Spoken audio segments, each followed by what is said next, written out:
Qual a Então, vamos página, lá? Sarah? Vamos Página lá? 598, com a leitura do Dr. Simil, que está fazendo questão de ler. É. Deixa eu falar. Então, antes de entrar no qual é o lugar da interpretação, que é o capítulo 2, tem esse finalzinho do capítulo 1 que ele diz assim: quem é o analista? Aquele que interpreta, tirando proveito da transferência? Aquele que a analisa como referência, como resistência? Resistência? Ou aquele que impõe sua ideia da realidade? Então, Repete. Então, quem é o analista? Aquele que interpreta, tirando proveito da transferência? Ou aquele que analisa a transferência como resistência? Ou aquele que impõe sua ideia de realidade? Pergunta que pode incomodar muito de perto aqueles a quem se dirige e ser menos fácil de evitar do que a pergunta quem fala. Menos fácil de evitar, mais difícil, então, de evitar do que a pergunta quem fala, com a qual um de meus alunos lhes azucrinou os ouvidos por conta do paciente. Pois sua resposta de impacientes, um animal de nossa espécie, seria que a pergunta modificada mais deploravelmente tautológica poderia ser dizer: eu. Não. Pois sua resposta de impacientes, um animal de nossa espécie, seria para a pergunta modificada mais deploravelmente tautológica por ter que dizer eu. Sim, eu, nu e cru. Aí a pergunta: qual então o lugar da interpretação? O que veio antes não responde a tudo o que aqui se promove de questões para o novato. Mas, ao reunir os problemas que atualmente se agitam em torno da direção da análise, na medida em que essa atualidade reflete seu uso presente, cremos ter respeitado suas proporções. A saber, o lugar ínfimo que a interpretação ocupa na atualidade psicanalítica, não porque se tenha perdido seu sentido, mas porque a abordagem desse sentido sempre atesta um embaraço. Ele está dizendo que hoje, quando ele escreveu o texto, a interpretação teria um lugar ínfimo na atualidade da psicanálise. E é interessante isso, que parece que os analistas lacanianos, digamos que o estilo lacaniano de trabalhar não privilegia a interpretação no sentido clássico freudiano, né? Que é aquela interpretação de conteúdo, como Freud fazia, por exemplo, no caso do Pequeno Hans e no caso de Dora, né? Bom, vamos lá.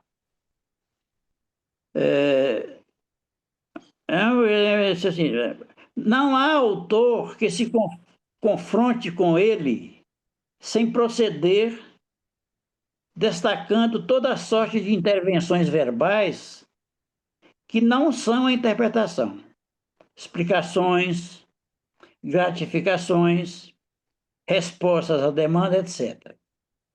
O procedimento torna-se revelador quando se aproxima do centro do interesse. Ele impõe que até uma formulação articulada para levar o sujeito a ter uma visão, insight, de uma de suas condutas, sobretudo em sua significação de resistência, possa receber um nome totalmente diferente, como confrontação, por exemplo. Nem que seja a do sujeito com seu próprio dizer, sem merecer o de interpretação. Quer dizer, simplesmente por ser um dizer esclarecedor. Ele está, de alguma maneira, a meu ver, está ampliando a noção de interpretação a partir da noção clássica, né? De ser um dizer de decifração de sentido. Então, ele fala de uma confrontação, por exemplo, eventual que possa ocorrer numa análise, como um exemplo que pode ser equivalente a uma interpretação. Então, são comoventes os esforços de um autor na tentativa de forçar a teoria da forma para nela encontrar a metáfora que lhe permita exprimir o que a interpretação introduz de resolução numa ambiguidade intencional, de fechamento a uma incompletude que, no entanto, só se realiza a posteriori. Percebe-se que Só um instantinho, porque, na verdade, o que ele está chamando a atenção aqui é que a interpretação é só depois. Sim, sim. É no só depois. É isso que ele está colocando aqui. Sim. Quer dizer, você está dizendo, Tereza, que no só depois no sentido do resultado, é isso? No sentido do resultado e no sentido do efeito interpretativo. Sim. É no só depois. Porque, na verdade, alertando aí. O quê? Deixa eu comentar isso. Significa o quê? Que numa interpretação, ela muda a direção, por exemplo, da elaboração do analisante. Isso. Porque esse texto é de 58. Em 64, nos 4 conceitos fundamentais, ele vai dizer sobre a interpretação. Vocês se lembram? Ele diz: se o inconsciente é o que eu disse, ou seja, estruturado como uma linguagem, ele já procedeu por interpretação. Sim. O analista vem só depois e sublinha. Sublinha, exatamente. Tá. Ele está alertando aí para uma antecipação e o fechamento desse inconsciente. Isso. Porque se pega um analista angustiado, um analista que não trabalhou na sua análise, o tempo para compreender o instante de ver e o momento de concluir, ele se antecipa na sua angústia. Isso. E fecha o inconsciente. Que o único inconsciente em questão é do analisando. Sim. E ele fala no seminário 11 que, uma vez suturada essa abertura, talvez ela nunca mais possa se abrir. Exatamente. Exato. Como é que é? Nunca mais eu não diria. Eu acho que sempre retorna. É próprio do inconsciente, ele retorna. Mas demora muito, às vezes. Você pode repetir aí, Ana, o que você falou? Não, é que eu lembro que no seminário 11 ele fala, né, dessa delicadeza que, uma vez suturada essa abertura, que ela talvez não se abra, né? Porque ele fala do inconsciente como algo pulsátil, né? Isso. Eu li assim, né? E numa antecipação de interpretação, que pode ser até talvez interpretação correta ou não interessa. Que nessa antecipação você faria esse fechamento, né? É uma coisa, tem que ficar muito atento. Quando você fala em antecipação, me confunde, porque uma coisa é a antecipação, outra coisa é o a posteriori, o a pré-cu. E a antecipação de uma interpretação por parte do analista não permitir que o analisando faça uma elaboração. Sim. Quer dizer, então, o analista seria um erro do analista antecipar, não é isso? Eu li assim, isso. Antecipar um sentido, né? Isso. Ele pode exatamente. Ele pode ao invés de deixar surgir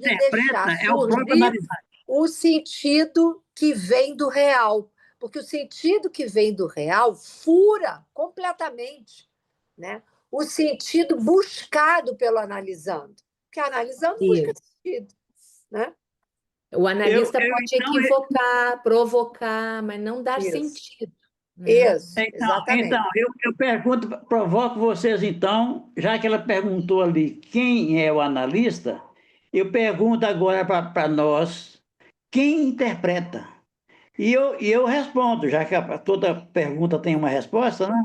Eu mesmo respondo, é o próprio analisante. Ele diz no seminário 11, ele diz no seminário 11 se o outro já procedeu, o outro, como aquilo que eu ensinei, o inconsciente estruturado com uma linguagem, o outro já procedeu por interpretação.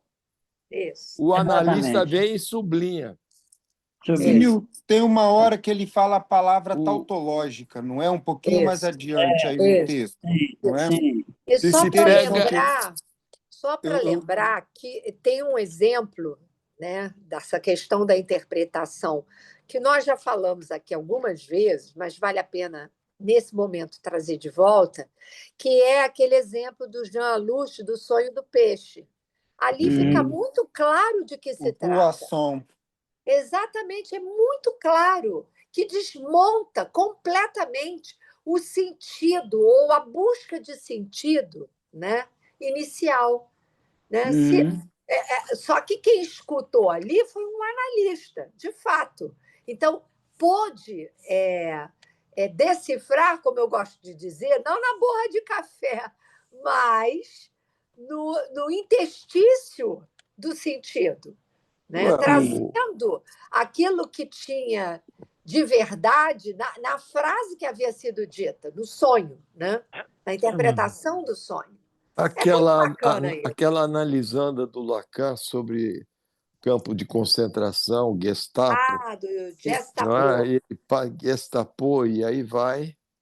Não é? O analista sublinha. Ele sublinha aquilo que o outro já transliterou.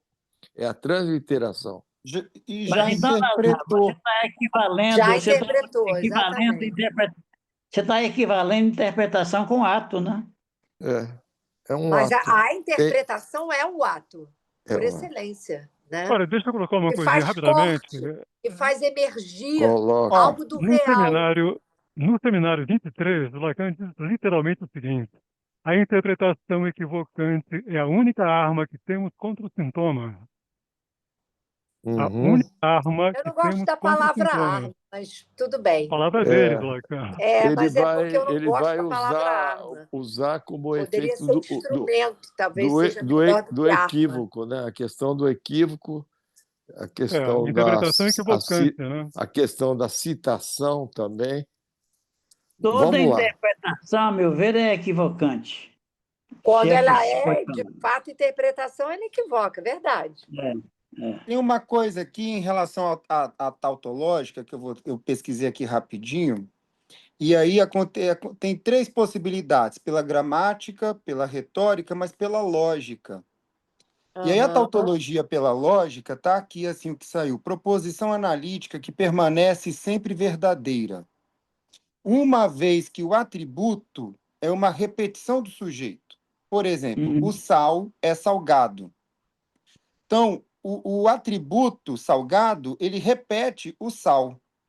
Nesse sentido, a interpretação, como sendo por uma via lógica, pela tautologia, por uma via lógica, que o Lacan falou aí, a interpretação talvez seria o salgado do sal, ou seja, fazendo essa metáfora, algo que porta sempre o verdadeiro do sujeito, mas dentro da análise como um todo, né? O analista está aí para, talvez, através dos equívocos, provocar isso no sujeito, né? No analisante mesmo. Mas a palavra o significante que me capturou nessa discussão foi o que o Nazar falou de sublinhar. O analista sublinha, coloca uma linha embaixo. Né? E aí eu trago de volta uma aula do seminário Lenon-Dup, que ele diz que é a aula 6 ou 7, eu sempre me confundo, que ele vai dizer, você citou o verdadeiro, Felipe, ele vai dizer que o verdadeiro é aquilo que escorre na ranhura do real. Então, aquilo que diz respeito ao sujeito, né, que tem a ver com verdadeiro, escorre na ranhura do real. Ou seja, marca uma diferença, né? Então, faz litoral, digamos assim, para esse sujeito. Vamos lá. Vamos ler? Item 2. Percebe-se que o que aqui se furta é a natureza de uma transmutação no sujeito e, de um modo ainda mais doloroso para o pensamento, por lhe escapar no exato momento em que passa a ação. Nenhum indicador basta, com efeito, para mostrar onde haja interpretação, quando não se admite radicalmente um conceito da função do significante que capte onde o sujeito se subordina a ele, a ponto de por ele ser subornado. Interessante isso, né? Que o significante suborna o sujeito. É muito interessante isso, Eu estava lendo sobre a psicose aqui no livro Artigos Clínicos da Colette, artigos, acho que é só artigos da Colette Soler. E ela traz como Lacan insistia na subordinação do sujeito, da realidade, dessa subordinação, que não é algo tão natural como a gente às vezes pensa. E fala de maneira assim que isso é realmente é algo forçoso, é antinatural, essa subordinação, Simil, do sujeito. Enfim, lembrei desse comentário dela. É antinatural porque está na linguagem, né? Sim, Mas sim. ele, se Não, vocês isso é prestarem antinatural porque atenção na é frase... anti-intuitivo, né? É anti-intuitivo, por isso que é antinatural. Isso. Tem duas coisas aqui que eu chamaria atenção. Primeiro, na palavra transmutação, que significa mudar de natureza. O sujeito muda de natureza, o sujeito se transforma. É isso que ele está querendo dizer aqui com transmutação. Ótimo. E depois, essa última frase, que ele diz, né? O conceito, ele diz assim, nenhum indicador basta com efeito para mostrar onde haja interpretação quando não se admite radicalmente um conceito, não se admite radicalmente um conceito da função do significante que capte onde o sujeito se subordina a ele, né? Subordina a ele o quê? Função do significante. A ponto de, por ele ser subornado. Sim. Subordinado é diferente de ser subornado. Não, né? depois, essa fala sua, Tereza, porque eu estava vendo que os comentários e o parágrafo aqui, e aí sempre me ocorre, né? O inconsciente, estruturar a linguagem, o inconsciente da ordem do não realizado, o sujeito é um sujeito evanescente, a ordem de criação de um novo. Porque quando fica lendo assim, parece que já existe um sujeito pronto e acabado, e definitivamente não existe. Isso. O sujeito não existe. Ele vai se mostrando, e ali para essa possibilidade desse sair dessa subordinação. Essa possibilidade. O sujeito não existe, mas ele há. Sim, ele não existe pronto e acabado. Isso. São as sutilezas das palavras que a gente usa, verdade. Então, com essa possibilidade na análise, é essa possibilidade que tem de uma mudança radical de sentido do próprio sujeito. Mas no texto aqui, Ana... Existe uma pré-determinação inconsciente, sim, mas não é uma predestinação, não tem nada pronto aí. Sim, daí a ideia da subordinação ao inconsciente que leva a um suborno. Aí o suborno... Ao inconsciente, não, mas subordinação ao significante. Sim. A subordinação ao significante leva a um suborno. E o suborno é ser equipado, tá? No sentido, ser equipado. Mas como você pode deslizar no sentido significante, é aí que fica mais claro de que não existe uma coisa pronta e acabada. Agora, é interessante a gente pensar que a palavra subornar é também enganar, né? Instigar. Por isso que eu chamei a atenção. Também instigar. O que, querida? Também instigar ao erro. Sim, mas o forte do suborno é o engano. Não, acho melhor não, porque só tem uma coisa, resto de quarta-feira. Eu estou aqui numa reunião. Oi, Ana Amélia. Ô, Ana Amélia, peraí. A interpretação para decifrar a diacronia das repetições inconscientes deve introduzir na sincronia dos significantes que nela se compõem algo que, de repente, possibilite a tradução, precisamente aquilo que a função do outro permite no receptáculo do código, sendo a propósito dele que aparece o elemento faltante. E é interessante isso, que essa noção de tradução está no Alush, né? Isso que eu ia falar. Ele faz a diferença entre traduzir, transmutar, transliterar. Transliterar, exatamente. Não, traduzir, transcrever, desculpa. Traduzir, transcrever, transliterar. Me veio uma pergunta depois do suborno em relação ao engano. A fantasia não é um engano? Não. Não? Não. Ela é uma semi-verdade? É uma construção lógica para que o sujeito, né, possa se proteger do real enquanto tal. Mas ela, justamente, ela não é sem um engano no sentido... Ela revela. Pois é. Agora, Tereza, então comenta, por favor, aí uma coisa que acho que a Natânia está no circuito e ela levantou essa questão. O que tem a ver essa questão com o mito individual do neurótico que Lacan fala? O quê? A fantasia com o mito individual. Então, a fantasia é uma criação, não é uma invenção. Ela é uma criação que permite ao sujeito, isso que eu acabei de dizer, velar, ele coloca sobre o real um véu, né? Só que o véu deixa passar alguma coisa.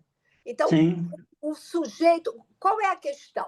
A questão é sobre a castração. O que é velado aí, né, é a castração, a falta radical, a perda. Então, o sujeito cria uma historieta no Édipo, né, para lidar com a impossibilidade, porque é da ordem do impossível, justamente de tamponar a castração de uma vez por todas. Então, ele cria uma história com a qual, né, e ele... É bacana da gente voltar a falar das questões sobre crença. É uma crença, né, de que aquilo lhe diz respeito, aquilo que se constituiu a partir do seu Édipo, e o sujeito acredita nisso. E é nisso que ele fica fixado. Agora, como é que se constrói essa fantasia? Se constrói com as insígnias do outro, né? São as insígnias do outro que garantem a possibilidade da construção dessa fantasia fundamental, que vai acompanhar o sujeito na sua análise. Na análise, ele revisita essa fantasia. Ele vai... Por quê? Porque a fantasia originária, aquela que diz respeito a esse defrontamento com o real enquanto tal, ela não é possível de ser dita. Ela é o dizer que fica por se dizer. Né? Você constrói os ditos. Os ditos são da ordem da sua fixação na fantasia. A gente não pode, por exemplo, no obsessivo, é interessante da gente falar isso.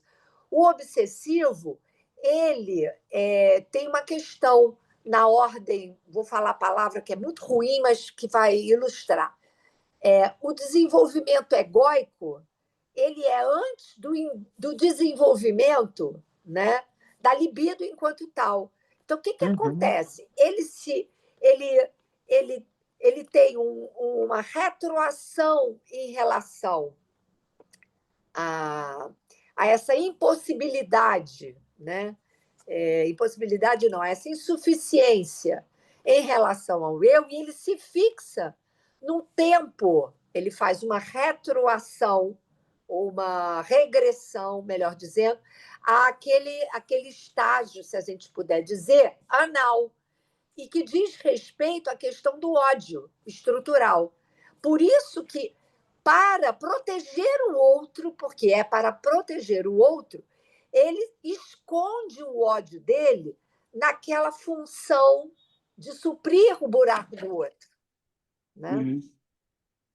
Agora, o Freud era um gênio, né? Quando ele antecipa essa questão do véu no sonho, né? Isso, Na censura do sonho. A isso. censura do sonho é um véu, porque ele tem... Porque você não pode dizer um sonho de fato sonhado. Exatamente, exatamente. Não tem Posso como fazer uma observação sobre a fantasia? Pode. Mas não seria também a fantasia, a intenção, ou vamos dizer assim, a meta, né, da fantasia, uma busca ao prazer, né? Então, a pessoa criando a fantasia está buscando o prazer, né? Que a realidade não deixa ter, muitas vezes. Né? Ele encontra uma satisfação sempre precária. Se você lembrar do estádio do espelho, isso fica bem claro, porque a criança já se defrontou com a castração, porque a castração está do lado do outro. O que acontece? O estádio do espelho é uma resposta, né, para aquilo que é corpo fragmentado e tudo mais. Ele tem ali uma unidade e ele encontra na imagem do outro, né, uma antecipação de si. Sim. Então, o que você tem ali é a garantia ideal do outro.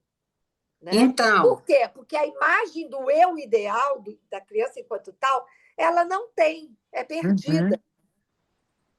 Pensando ela antecipa do outro. Ela é da fantasia. Ela é sincrônica ao ideal do eu.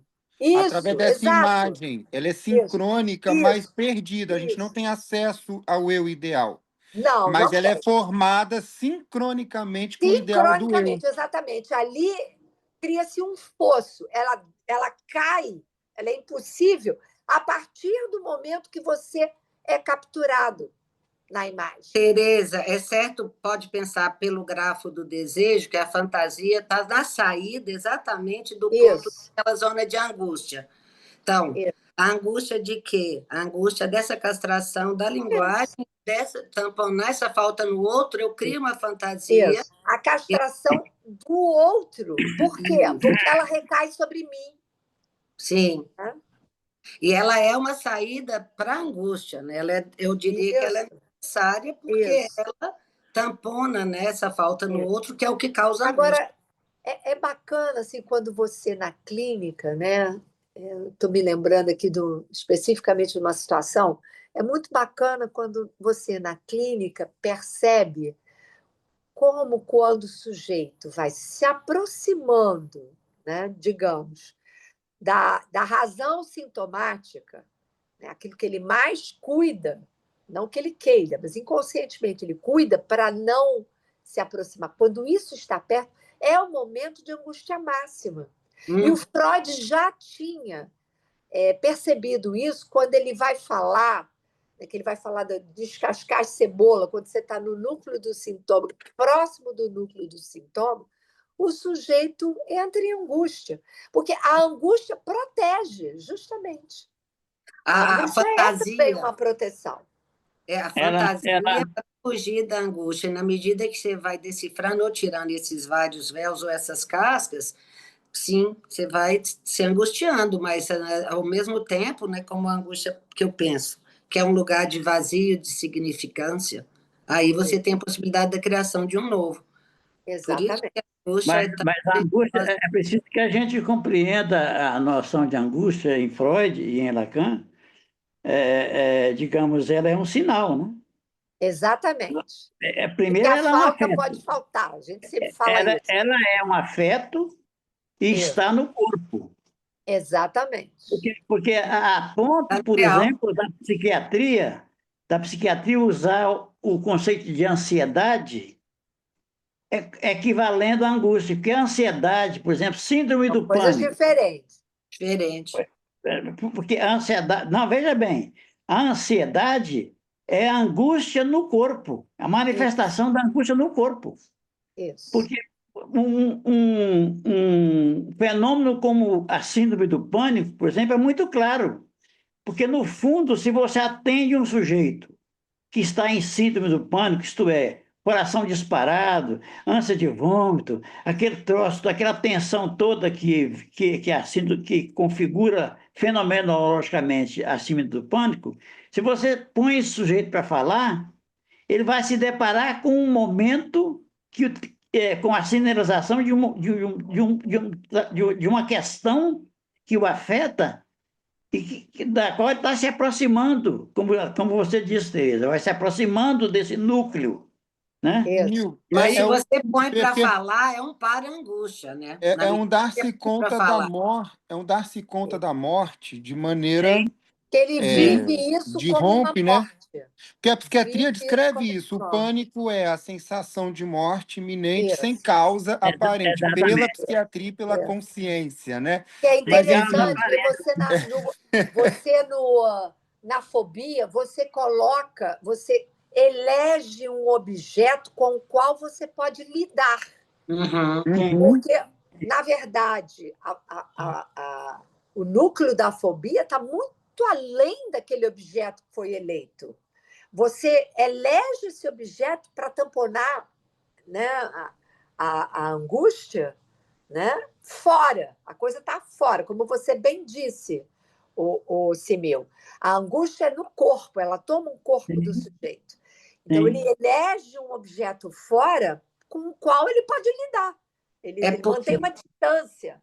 Na angústia, controle em relação a isso. Está fora, né, da tem jogada. Um paciente meu que ele tem uma coisa muito curiosa. Ele tem um problema com muita coisa. Ele coloca... A fobia dele é bem espalhada. Mas ele tem uma questão. Ele tem que fazer viagens de avião e ele... Enfim, porque ele é empresário. Então, tem alguns rituais que ele inventa para ele não se angustiar muito. Porque o que acontece? Toda vez que ele é pego disso, por exemplo, se ele vai fazer um voo e o voo é cancelado, é um desastre. Ele vai viajar, mas aí ele vai vomitar no avião, ele vai chegar, ele começa a entrar em sudorese, aí ele chega no local de destino, ele vai embora direto, ele não consegue falar com ninguém, ele vai para o quarto e dorme horas a fio. Mas ele tem toda essa coisa, ele vomita, ele tem sudorese, qualquer coisa que saia da programação para ele controlar a angústia dele, né? Ele entra em crise, como ele diz. Eu entro em crise. É muito interessante isso. Quer dizer, muito interessante. É muito exemplar. De alguma maneira, o objeto fóbico ele é uma defesa, né? Uma defesa contra a angústia. Contra a razão da angústia. É isso. Qual é a razão da fantasia, angústia? É a castração no outro. Né? O problema do fóbico é que ele, né, não tem proteção contra a voracidade do outro. Ele está fantasmaticamente preso nisso. E o que é interessante são os tempos, Tereza, os tempos lógicos da coisa, em termos de objeto fóbico, angústia e a experiência da castração. Sim. Né? Que são 3 momentos, digamos. Isso. A Simone está com a mão levantada. Fala, Simone. Diga, Mônica. Eu queria saber, eu fiquei com uma dúvida aí no parágrafo anterior que vocês leram, que foi essa questão a ansiedade é a angústia no corpo. Mas a gente poderia dizer que é a mesma coisa de um sintoma histérico? Não. Peraí, um sintoma histérico... O sintoma histérico é justamente a somatização, o sintoma histérico, por exemplo, as convulsões, uma paralisia histérica, é uma defesa contra a angústia. Isso.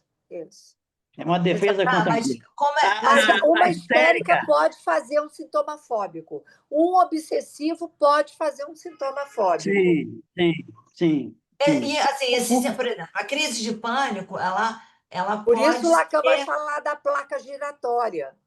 Não tem, você não vai falar de uma outra estrutura. A fobia ela pode estar alocada em qualquer tipo de neurose.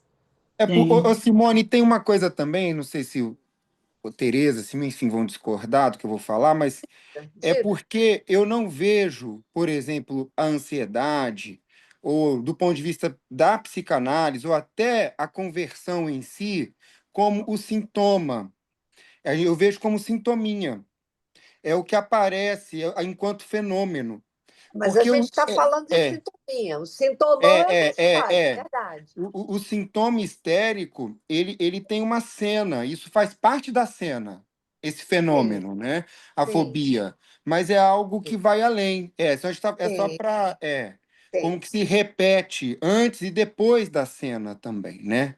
São os três atos, digamos assim, né? De uma depende cena. O Freud tinha falado de trauma, né? E, na verdade, Lacan ele faz uma outra leitura do que Freud chamou de trauma. Ele vai dizer que é o encontro com o significante, ou seja, o encontro com o real, o impossível de dizer desse significante diferente, desse significante que não tem significação alguma, que é charneira para o real. É isso que é traumático. Por quê? Porque o campo dos significantes não não é capaz de resolver, né, a fenda que se abre para que o sujeito venha se instalar. O sujeito se instala na fenda do outro. E este é o ponto. E por isso, ou seja, na vacilação do outro. É a vacilação do outro que, ao mesmo tempo, permite que o sujeito tenha um lugar no campo do outro. Porque se esse grande outro não tivesse fenda nenhuma, né, não aparece furado, o sujeito está frito. Aí a gente pode pensar na psicose e tudo mais. E outras possibilidades. Mas, enfim, eu acho que a questão toda está aí, Felipe. Então, concordo com você. Na verdade, o sintominha é a resposta, digamos, que preside, né, a organização fantasística do sujeito como resposta ao que ele percebeu de furo no outro. Então, ele primeiro se oferece, inclusive fisicamente, não é à toa de que o Simil estava falando, a angústia se inscreve no corpo, exatamente. Né? Ele se oferece como objeto aí. Mas depois, na experiência edípica dele, ele vai circunscrevendo com o que ele vai, né, recolhendo do discurso do outro o privilégio por certos furos do corpo. Pode ser a boca, pode ser o ânus, pode ser as doenças estomacais. O marido de uma paciente minha é extremamente obsessivo. Ele não consegue, eu estou tentando mandar ele para o Nazar, não consigo. Ele não sai de casa, ele faz tudo pelo computador, ele mexe com o mercado de ações, ele não sai de casa para nada. Por quê? Porque ele é impedido pelo intestino dele. Então, ele tem muitos gases, ele tem diarreia, quando ele está com outras pessoas, ele fica... Enfim. Então, o que eu quero dizer é assim, a sintomática do sujeito, ela denuncia o modo como o sujeito foi estruturado. Isso aqui é muito bacana. Aí, qual é a história do fulano? No caso aí que eu estou trazendo. O pai era muito poderoso, muito rico, muito poderoso, mas massacrava esse sujeito. Massacrava. E ele ficou tomando conta da fortuna da família toda. Olha a coisa. O pai morreu. Imagina a dívida dele com esse pai. Absoluta, né? Aí, assim, né? Não consegue gastar o dinheiro, porque, enfim. Não, isso aí é só uma... Vamos lá, então. Só zona do recreio aqui. Vamos Mas lá. a Simone estava falando. Simone, Tá fala aí. falando, Simone? Era isso, eu queria um pouco entender isso, até vou falar, porque, por exemplo, eu mesma fiquei um período de intervalo entre a análise de uma analista para outra, e durante esse período eu tive várias crises de engasgo. Engasgo, e É uma engasgava. manifestação, é uma Isso é o quê? variante da... É um sintominha? Não, Entendeu? isso é uma manifestação, é uma variante da experiência do pânico. Provavelmente, se o engasgo tem a ver com esse medo da morte que o Felipe falou aí. Com a questão da morte. Engasgar, não é morrer. Só, o que é o seu engasgo só na sua análise, que está aqui sua análise. Sim, mas Só lá que questão... você vai poder elucidar. Não Não, vou me meter claro. nisso, não. Não, claro, não é isso que eu estou falando. Estou falando que, assim, que foi um intervalo e, assim, eu entrei em análise, voltei para análise, eu O engasgo é passava um as crises. intervalo. Hã? Você acabou de dizer. O engasgo é um intervalo. Intervalo, né? O que E eu aí acho interessante, esse engasgo é que te levou à análise novamente. Exatamente. que eu acho interessante, Simil, nesse livro que a gente está lendo, da Colette Soler, é que ela coloca a angústia como acontecimento, né? Ela vem, né? E o que a análise ajuda, talvez, então, para mim, no meu caso, é entender que é um acontecimento. E saber que Vamos aquilo lá. vem Todas e as que vai. manifestações do inconsciente são acontecimentos. Mas por isso, você pode ter alguém num estado de ansiedade contínuo ou de... Não, a angústia é um evento. Ela Mas, fala que É um evento.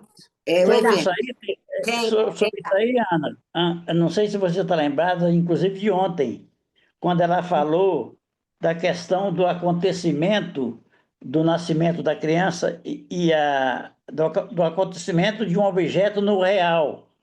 Isso. Nesse sentido, acontecimento nesse sentido para a mãe, por exemplo, o nascimento do bebê tem essa dimensão de acontecimento no real, que é um privilégio da mulher, que o homem não tem. Sim, mas Mas o homem se defronta num tempo segundo, né? E é interessante isso que você está falando, Simil. O acontecimento que se dá no real para a mulher, porque sai do corpo dela, Exatamente. mas É o isso. homem se defronta com um outro acontecimento, que às vezes é catastrófico. É quando ele é chamado, né, a responder na sua função paterna. Mas aí isso não tem a ver com o real, né? Tem a ver com o simbólico. Não. Tem a ver com o simbólico, mas sempre tem a ver com algo do real. Porque esse bebê que aparece ali, né, justamente, essa é a grande dúvida para muitos homens, isso é motivo de angústia, né? Sim. É por isso que... O fato de que, às vezes, ele falha nos seus recursos simbólicos, né, para responder para este acontecimento que é real para ele também. Ele é chamado a responder na função paterna, mas ele tem que ter com que responder, porque a função não é, ela é simbólica, mas ela traz algo do real.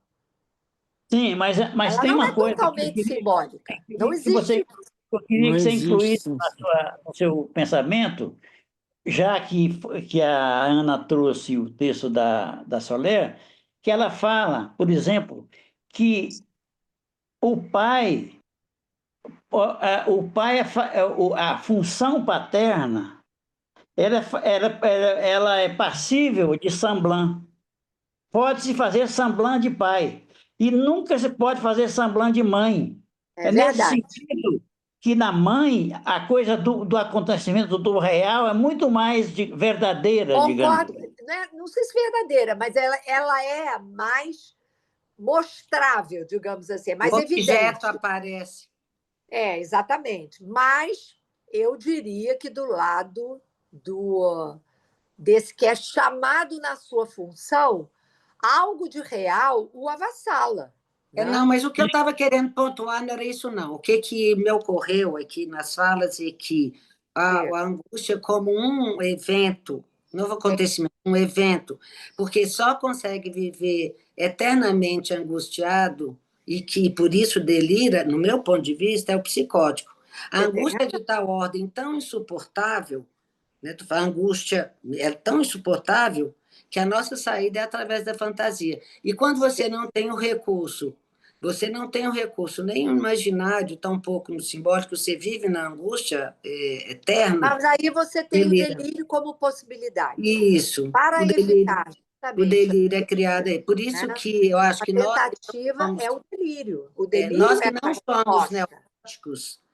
Olha só, cada um de nós tem uma resposta. Cada um de nós tem uma resposta. Na neurose, né, você tem o sintoma como uma tentativa de resposta. Isso. A essa falha. Na psicose, a possibilidade é pela via do delírio. E existem as outras possibilidades, né? Dentro da estrutura, do estruturado da psicose. Na perversão, você tem o fetiche. Cada um tem uma forma de lidar com esta falha. Porque o que é comum a todos é a falha. A questão é como o sujeito lida com isso. Depende do recurso que ele recebeu ou não recebeu.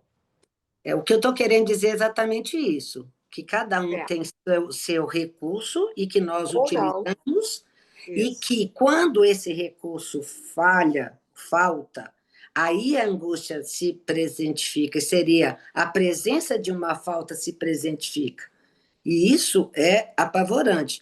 Por isso fala assim, o analista ele ampara a angústia, porque se o sujeito começa a falar qualquer coisa, aquilo ameniza de alguma forma. Então, está divertido de que você pode ser acometido eventualmente por alguns momentos, mas que isso é um momento, pronto. Aí eu estou falando de uma experiência pessoal bastante útil, vamos dizer assim. Simplesmente deixar baixar, sabe, baixar o facho? Quando vem a pulsão, igual uma maluca, Ô, Ana Amélia. Nada, e você espera ela baixar o facho sem ter que criar artifício, né, de mais fantasia, mais fantasmas, simplesmente baixar o facho. Ô, Ana Amélia, tem aqui no livro Psicose, Perversão e Neurose, do Felipe Julián, tem um capítulo, Psicose e Modernidade, isso me chamou a atenção, que ele vai dizer assim: pode-se dizer que é só a passagem à psicose do homem moderno que faz nascer uma demanda de análise. Então, e aí mais para frente, ele vai colocar a psicose como uma resposta ao acontecimento, e foi aí que eu achei isso também. Porque o Lacan já dizia que não há uma pré-história da psicose. Isso. Não há. Não há como você fazer esse rastreio como na neurose. Apesar de que, aí o Felipe Julián de novo, né, citando Lacan, nada parece tanto com uma sintomatologia neurótica quanto uma sintomatologia pré-psicótica. Eu achei isso fantástico. Resumindo, então, assim, estamos no fio da navalha, meu bem. Então, eu acho que eu penso que quando a Colette Soler talvez traia angústia como acontecimento, eu acho que é porque é dessa manifestação da existência em que o sujeito moderno precisa psicotizar para depois chegar a uma demanda de análise, e tanto também disso que não há um pré. A angústia não há um pré. Eu acho que isso é um pouco difícil para a gente. Seria nessa lógica, não há uma pré-angústia. Ela simplesmente acontece. Depois depois é outra coisa. E nisso equiparar a essa psicose para gerar uma demanda de análise também, que o Felipe Julián trouxe aqui. Vamos ler, gente. Vamos ler. Vamos continuar? Vamos lá, então. Vou só reler o que o que provocou essa discussão nossa aqui. A interpretação para decifrar a diacronia das repetições inconscientes deve introduzir na sincronia dos significantes que nela se compõem algo que, de repente, possibilite a tradução, precisamente aquilo que a função do outro permite no receptáculo do código, sendo a propósito dele que aparece o elemento faltante, a propósito do código. Vamos lá. Essa importância do significante na localização da verdade analítica aparece em filigrana. Tão logo um autor se atém firmemente às conexões da experiência na definição das aporias. Basta ler Edward Glover para avaliar o preço que ele paga pela falta desse termo. De qual termo? Filigrana? Isso. Quando, ao articular as opiniões mais pertinentes, ele encontra a interpretação por toda parte, na impossibilidade de retê-la em parte alguma, e até mesmo na banalidade da receita médica. E acaba dizendo, muito simplesmente, sem que se saiba se ele se escuta, que a formação do sintoma é uma interpretação inexata do sujeito. Interessante isso, né? Como é que, fazendo uma crítica a um pós-freudiano, que é esse Glover, né? Ele fala do sintoma como uma interpretação inexata do sujeito. O que, na verdade, é um paradoxo, né? Porque se existe uma coisa exata, no sentido de algum tipo de exatidão, é o sintoma para o sujeito, né? Porque ele é uma formação defensiva legítima que o sujeito constrói contra a castração, digamos. Assim concebida, a interpretação torna-se uma espécie de flogístico. Manifesta... Mas o sintoma ele se inscreve como da ordem do necessário, do não cessa, né? É inexato, não cessa, não é? De se escrever. É sempre uma repetição. Mas o que ele está falando aqui não, é da interpretação exata. Esse grupo fala que é uma interpretação inexata do sujeito. E eu questionei esse inexato, na verdade. Que o sintoma, para mim, parece sempre ter uma espécie de exatidão com relação à dinâmica do inconsciente. Pelo menos para Freud, ele é uma formação de compromisso entre manifestações pulsionais e as exigências da realidade, ou do superior, por exemplo. Isso é em Freud, né? Alô? Alô? Estamos ouvindo, Simil, estamos ouvindo. Não, porque caiu aqui. A questão aí é, o sintoma deve ser interpretado ou não? Pelo que ele fala aqui, não se deve interpretar. Como é que é, Ana? Fala de novo. Se ele coloca que a formação do sintoma é uma interpretação inexata do sujeito, a pergunta é, deve-se interpretar sintoma ou não? Acho que não. Não, porque ele está fazendo uma crítica ao Glover, né? Sim, eu estou fazendo uma pergunta para você. Deve-se interpretar? Você não vai interpretar o que já procede de interpretação. Não. O sintoma é a interpretação. A única coisa que um analista pode fazer com isso, né, é botar o sujeito para falar sobre isso. Né? Por exemplo, eu trouxe esse exemplo, né? O cara ele tem essas manifestações, né, no corpo quando ele entra, não é quando ele entra em angústia. Para não entrar em angústia, ele cria toda essa sintomática e fica às voltas com essa sintomática, né? Então, ele precisa falar disso, não sou eu que vou falar. Você está tendo isso, você está evitando angústia, porque não é isso. Nem julgar, nem onde é que isso se inscreve na história desse sujeito? Isso o analista pode perguntar. Ele não está interpretando. Daí O que a gente ele pode está fazendo? pensar, Ele tá apontando alguma coisa, né? Uma direção para o sujeito, nem sei se a gente poderia dizer isso, mas ele dá algum elemento para que esse sujeito, ele mesmo, possa falar disso. sim. Daí a gente pensar Uma na lógica do sonho. evolução da questão da interpretação desde Freud, né? Então, e aí, Sibyl, é da mesma ordem da questão da interpretação dos sonhos. Os sonhos já é uma interpretação. O sujeito precisa localizar, né? Se localizar no sonho, no sentido de o que aconteceu que leva ele a produzir esse sonho, qual é... O Lacan, inclusive, fala, né? De certo modo, recolhendo coisas do Freud.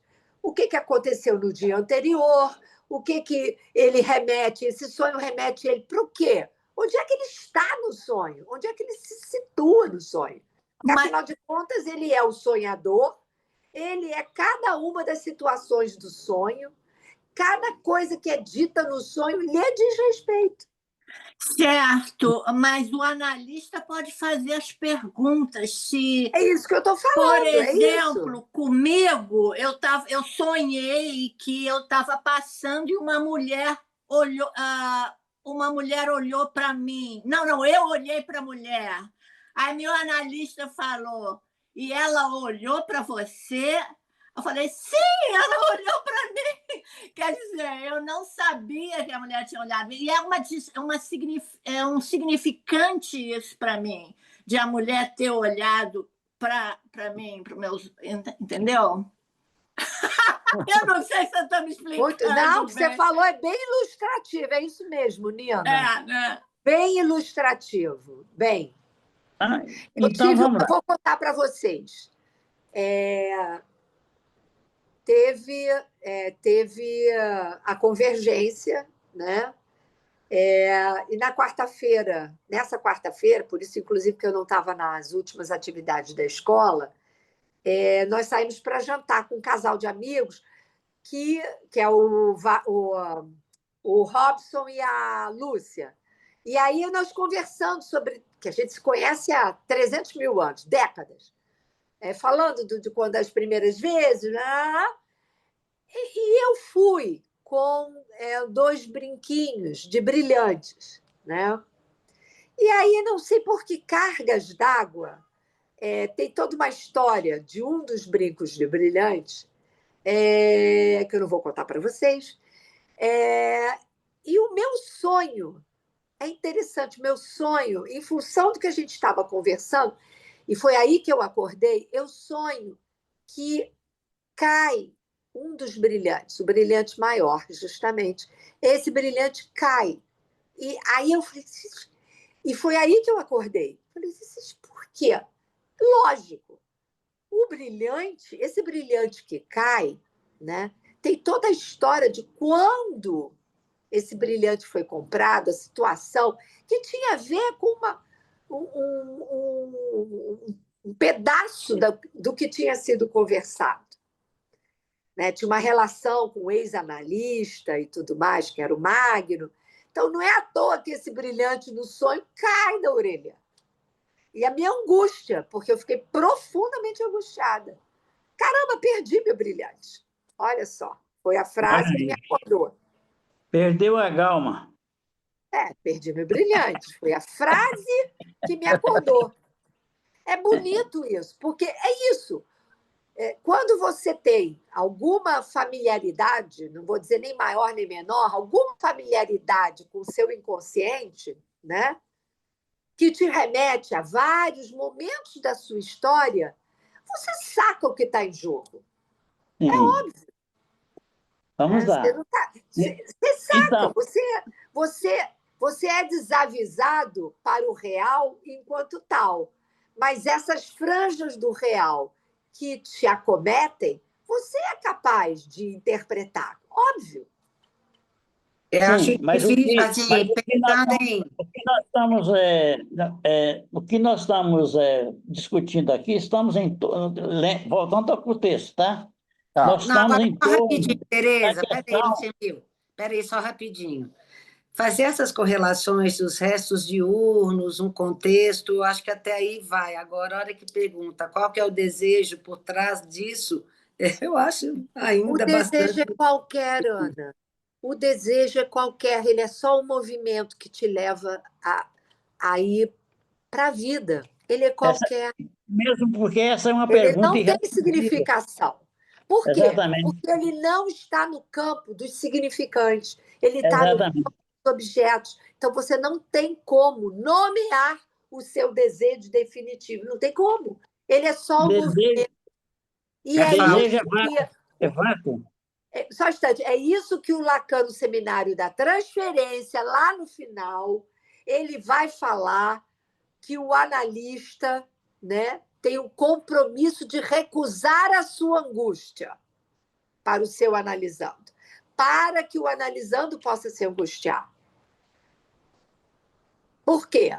Porque o que é da ordem do desejo, não do desejo do analista, do desejo da pessoa, não pode entrar ali no que se configura como desejo do analista. São coisas diferentes.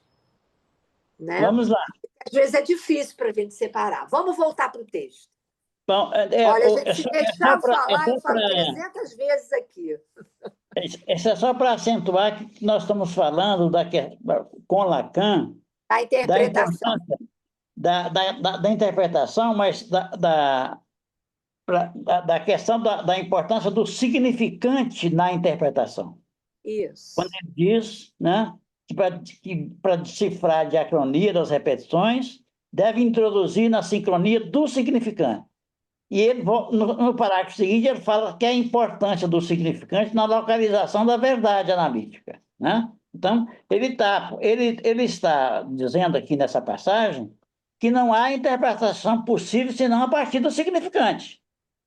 Sim. E isso é bem lacaniano, né? Porque os freudianos faziam construções de sentido, aqueles negócios, aqueles rebuscamentos, interpretava a partir da teoria, do saber referencial, fazia aquele troço, o seu pai, sua mãe, papai, minha mãe, não é nada disso. Lacan introduziu a questão do significante. A interpretação passa pelo significante. É isso que ele está falando aqui, né? Se bem estou entendendo o que ele está falando. Então, assim concebida, a interpretação torna-se uma espécie de flogístico, manifesto em tudo o que se compreende, Isso. com ou sem razão, por menos que ele alimente a chama do imaginário. Então, em tudo que se compreende da pura ostentação, e sob o nome de agressividade, tira proveito da técnica dessa época, 1931, o que, aliás, é novo, o bastante para ainda ser atual. Somente por vir a interpretação culminar no hic et nunc, aqui agora, né? Não é isso? Desse jogo, somente por vir a interpretação culminar no aqui e agora desse jogo, é que ela se distingue da leitura da Signatura Rerum, em que Jung rivaliza com Bohème. Vocês podem comentar isso da Signatura Rerum? Essa passagem de Jung, quem sabe Jung? Segui-lo nisso conviria muito pouco ao seu... É uma falha minha, deveria conhecer, porque a gente só pode criticar quando a gente conhece. Eu não conheço a teoria dele a fundo. Não me autoriza a falar. Então, de toda forma, para Lacan, a interpretação culmina no aqui e agora, desse jogo de significantes. Isso. No aqui e agora do jogo de significantes, isto é, na fala do analisante. Mas estar na hora de Freud diz respeito a outra tablatura, o que significa não ser supérfluo saber demonstrar-lhe o relógio. Essa expressão francesa, seguir o estilo de, ser como. Tem o sentido de seguir o estilo dele, então. mas, seguindo o estilo de Freud, diz respeito a outra tablatura, o que significa não ser supérfluo, saber demonstrar-lhe o relógio. Ele vai provavelmente demonstrar o que Freud quer dizer, né? Isso. Nossa doutrina do significante é, para começar, disciplina na qual aqueles a quem formamos se exercitam nos modos de efeito do significante no advento do significado. Única via para conceber que, ao se inscrever aí, a interpretação possa produzir algo novo. Isso. Tudo bem, né? A doutrina do significante. Tudo bem. A interpretação, não se fundamenta em nenhuma assunção dos arquétipos divinos de Jung, né? Mas no fato do inconsciente ter a estrutura radical da linguagem, que um material funciona nela segundo leis, que são as descobertas pelo estudo das línguas positivas, das línguas que são ou foram efetivamente faladas. Isto é, há uma linguagem aí na qual se insere a questão da interpretação. A metáfora do flogístico que há pouco nos inspirou, Grover, retira o seu caráter apropriado do erro que evoca. A significação emana tão pouco da vida quanto o flogístico, na combustão, escapa dos corpos. Vamos ver se eu entendi isso aqui. A metáfora do flogístico, que há pouco nos inspirou Grover, retira seu caráter apropriado do erro que evoca. Qual o erro? A significação emana tão pouco da vida quanto o flogístico na combustão escapa dos corpos. Assim, seria preciso falar dela como da combinação da vida com o átomo. O do signo, aqui tem uma nota, o que em vez de ser vocalizado com a letra simbólica do oxigênio, evocada pela metáfora seguida, pode ler-se como zero, na medida em que esse número simboliza a função essencial do lugar na estrutura do significante. Vamos ver o que ele quer dizer com isso aqui. A metáfora, bom, já li isso. Antes, seria preciso falar dela como da combinação da vida, como o zero do signo.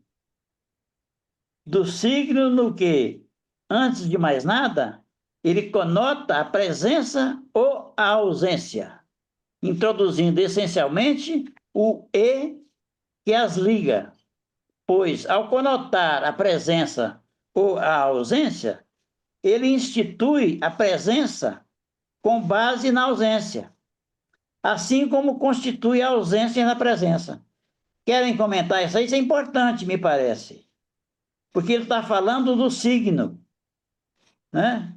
E o que isso tem a ver com o campo dos significantes, né? O signo é o que representa algo para alguém. Para alguém, ele vai sim. chamar o signo como, digamos assim, o que nos apresenta o sintoma, o sintominha, né? O sintoma é algo que representa. O sintoma representa algo para alguém. Ele é sígnico, porque quer dizer que ele tem esta marca, é alguma coisa, digamos, única para aquele sujeito. Tem a ver com a história desse sujeito, a sua constituição subjetiva. Por isso que o sintoma não é igual a todo mundo, cada um tem o seu. Tem a ver com a sua história, com a sua estruturação. Diga, Felipe. Então, é interessante isso, que aí o signo ele estaria relacionado ao significado que todo significante porta. Exatamente. E aí você falou do algo, e em vez do significante representar algo, representa o sujeito. Essa distinção. Então, o significante porta o signo que representa algo para alguém. que, Isso. quando enunciado, ganha dimensão significante, que aí passa a representar não mais algo, porque porta isso, mas o sujeito, né? Isso. Mas E aí... o sintoma justamente diz respeito, ao né, signo. ao signo, Mas exatamente. aqui, Tereza, acho que ele não está... Signo de uma ausência. O que está em jogo é o signo de uma ausência. Algo É isso que ele está falando aqui. Mas eu acho que ele está Final. fazendo uma crítica ao sintoma, que aí ele fala dessa metáfora do flogístico. Então, não analisar o sintoma. Antes, seria preciso falar dela como da combinação da vida com o átomo zero do signo, que eu acho que eu entendi que não interessa a interpretação do sintoma, nem o contexto do sintoma, mas o significante, e ir atrás desse significante no signo que está naquela fala, não a interpretação do sintoma em si. É isso? Isso, o que tem a ver com a ausência de sentido, porque esse é o ponto. Há uma ausência de sentido. Não interpretar o sintoma. O que é interessante, Tereza, o que é interessante é que ele fala aqui que essa ausência tem a ver com a presença, né? Ele diz aqui, olha só, a metáfora do flogístico, que há pouco nos inspirou Glover, retira seu caráter apropriado do erro que evoca. A significação emana tão pouco da vida quanto o flogístico na combustão escapa dos corpos.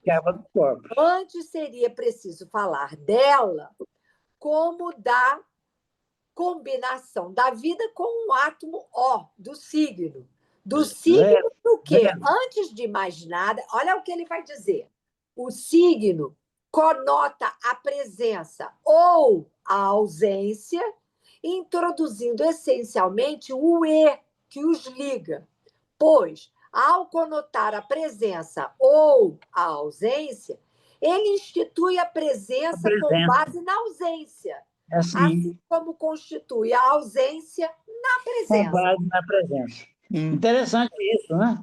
Muito porque não muito. tem nada a ver com a vida, tem a ver com os signos e como tal, com a linguagem. Isso, né? isso. Com a linguagem, exatamente. Porque é bacana, né? Porque aí articula a questão do signo com a questão da linguagem. Só que o inconsciente, ele é estruturado como uma linguagem, ele não é uma linguagem.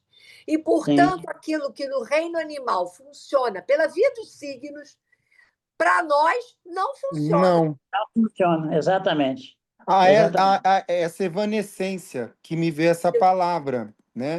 Essa evanescência. Eu queria trazer para discussão, porque o José Marcos comentou aqui no chat que parece que a gente está indo contra, numa contradição das citações. E aí, o que me veio na cabeça, José Marcos? Eu acho que esse texto que a gente está lendo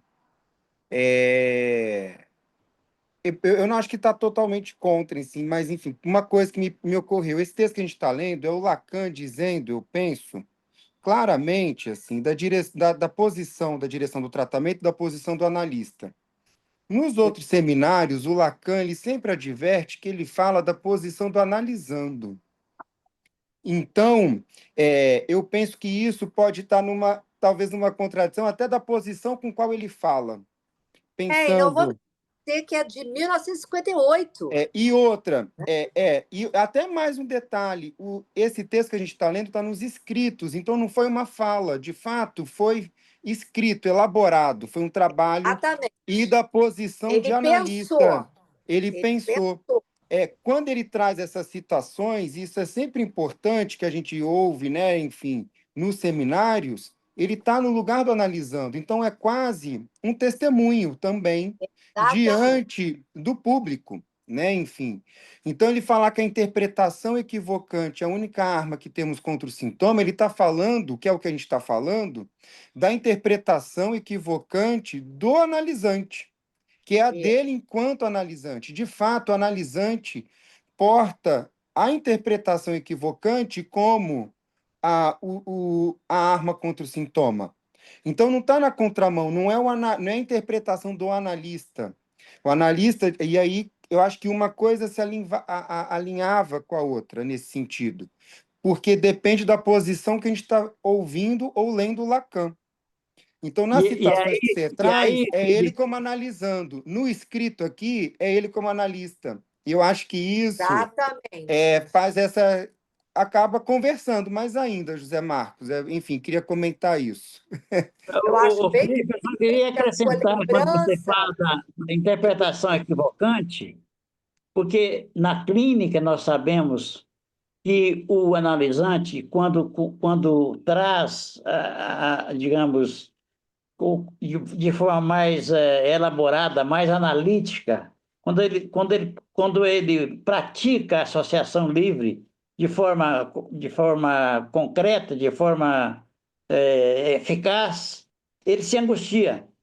E por isso a equivocação angustia, porque não dá, ele está buscando uma resposta sobre o eu sou dele. Porque ele traz um eu sou e não penso.